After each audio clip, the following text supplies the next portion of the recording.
환산 점수와 표본 분석이 왜 중요한가? 요 말씀 드리고 마무리 짓도록 하겠습니다. 이런 친구가 있어요. 우리 선생님이 지금 반영 비율 얘기를 하려고 하는구나. 네, 맞아요. 우리 친구들이 이런 친구들이 상당히 많죠. 제가요, 국어, 수학, 탐구 두 과목의 단순 합산 점수로 표준 점수가 몇 점인데 이 정도면은 무슨 대학 갈 수 있나요? 라고 질문하는 친구들이 상당히 많아요. 근데 이게 명확하지를 않다는 거죠. 왜요? 말씀드렸잖아요. 각 대학은 각 대학의 수능 영역별 반영 비율에 따라서 환산을 하게 되는 거죠. 이 친구 같은 경우는 지금 국어, 수학, 탐구 두 과목의 단순 합산 점수는 375점으로 동일해요. 단지 이제 국어가 A 학생이 좀 높고 수학 같은 경우는 좀 B 학생이 좀 높고 이런 차이는 좀 있는데 이 두 학생이 소위 얘기하는 건국대, 동국대 경영학과를 만약에 지원을 한다고 한번 보자고요. 시뮬레이션 해보는 거예요. 건국대와 동국대 모두 탐구는 변표를 적용해요. 이건 전년도 변표 기준이에요. 하나는 안 읽을게요. 기본적으로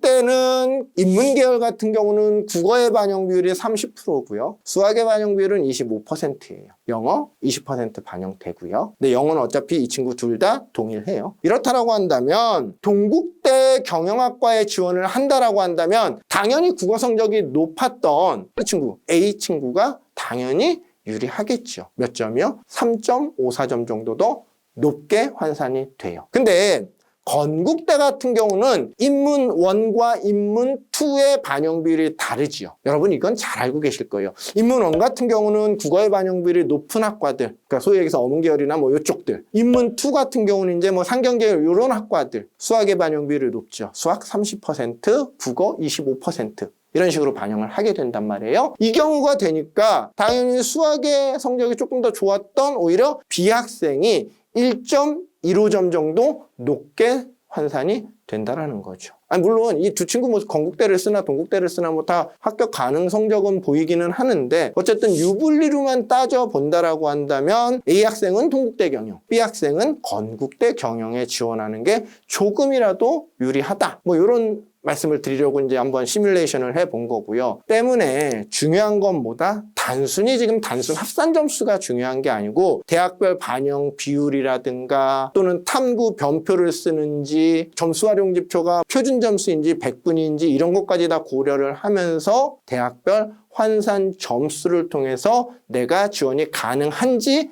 아닌지 좀 불리한지 이런 걸 여러분들이 확인을 해야 된다. 이 말씀을 좀 드리는 거예요. 선생님 알겠어요. 단순 합산 점수가 아니고 환산 점수가 중요하다라는 거죠. 네, 중요합니다. 그런데 여기에서 하나가 더 중요한 게 있는 거예요.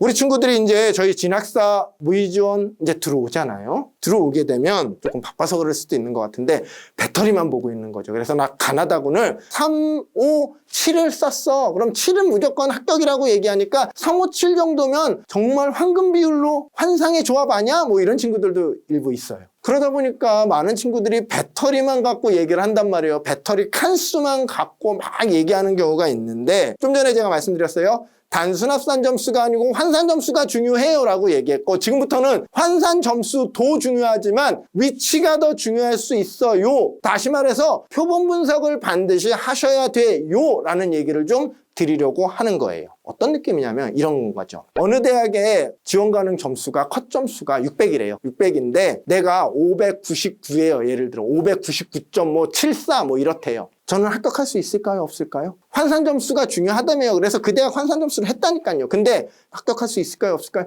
사실은 모르는 거죠. 왜요? 각 대학의 상황이 다르기 때문에요. 그래서 중요한 건 점수 차이보다 위치가 중요할 수 있어요. 더욱더 중요할 수 있어요. 정말 중요해요. 그래서 여러분들이 환산한 상황에서의 점수 차이를 모르기 때문에 중요한 건 표본 분석을 해야 된다는 얘기를 제가 지속적으로 말씀을 드리고 있는 거예요. 그런데 우리 친구들이 또 표본 분석하라고 하니 아니 내가 한 번에 합격할 수 있는 합격 가능권 안에 있는 경우는 크게 상관이 없어요. 근데 이 추합을 노리고 추가 합격을 노리고 지원을 하는 친구들 같은 경우는 고려하는 친구들 같은 경우는 표본 분석을 하라고 했으니까 한번 해야지 라고 하면서 뭘 보고 있냐면 내가 예를 들어 116등이야. 표본 분석을 해야지 라고 한다면 작년에 제가 이런 친구들을 봐서 그래요. 115등, 114등, 113등 내 앞에 있는 친구들이 어디로 빠질지 말지 이거 고민하고 있어요. 여러분들 그러시면 안 되는 거죠. 왜요? 내가 수합을 하기 위해서는 저 1등부터 그 친구들이 어디로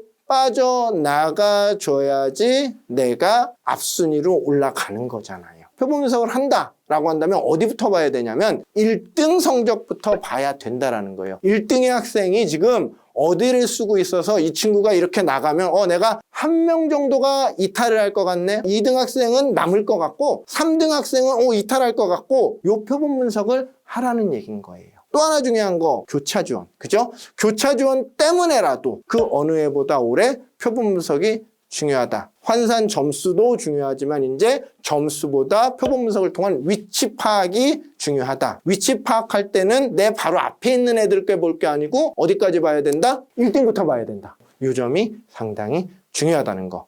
그래서 여러분들 올해 반드시 표본 분석 하셔야 됩니다. 그래서 점수 차이보다 위치를 고려하면서 표본 분석하면서 지원 여부라든가 전략을 수립하라는 말씀을 드리는 거죠. 그래서 환산 점수도 중요하지만 더 중요한 건 지원하려는 모집 단위의 지원자의 위치, 내가 어느 정도에 있는지가 중요하다. 합격 예상 컷과 내 점수, 컷과 내 점수, 요거 위치, 요것도 중요하지만 제일 앞에 있는 그 친구들이 어떤 상황인지 요거 판단하는 게 더 중요하다. 그래야 내 추가 합격 가능성을 예측할 수 있다. 자, 다시 한번 강조드릴게요. 환산 점수 차이만 보지 말고 상대적인 위치까지 고려하면서 지원 여부 또는 전략을 수립하는 게 핵심이다 라고 말씀드릴 수 있을 것 같습니다.